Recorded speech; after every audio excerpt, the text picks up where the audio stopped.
you got to have bullets to move the football. So it's fun to have those guys out there and keep developing the rapport that Baker needs to have with those guys. What are Odell's intangibles that separate him from a lot of the receivers in the league?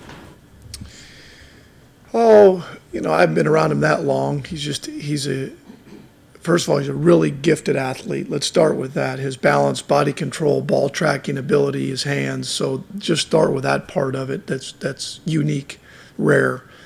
But then you combine that with he's a really smart football player. I don't think people, they don't understand that part of it, how important it is to him to know what to do, how to do it, where we want him. So I think that's probably a big part of it. But he, like I said, he has a unique skill set. There'll be times, especially in the red zone, I would anticipate they'll double Odell. They've shown that in the past, not just Odell. They've shown that against the top receivers in the league, that they'll try to take away your best players, especially, like I said, once you get towards the red zone.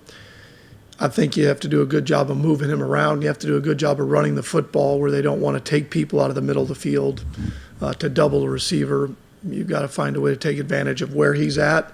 And then when other players have one-on-one matchups, they've got to win. I mean, that's the point of having good skill players, that you've got to be able, when they double one, or if they decide to bracket, not only him but another player, that you've got some matchup issues for them.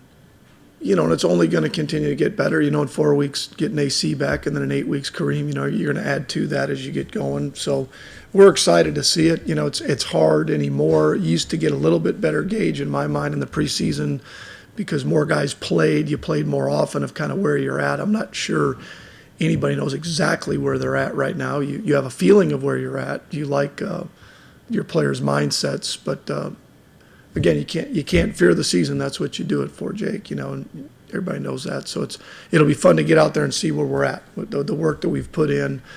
We haven't used Nick a lot, really. I don't know how many times Nick has carried the ball in the preseason, if he has. So it'll be exciting to see him because he's a weapon. So it's and even David Njoku. So we'll see.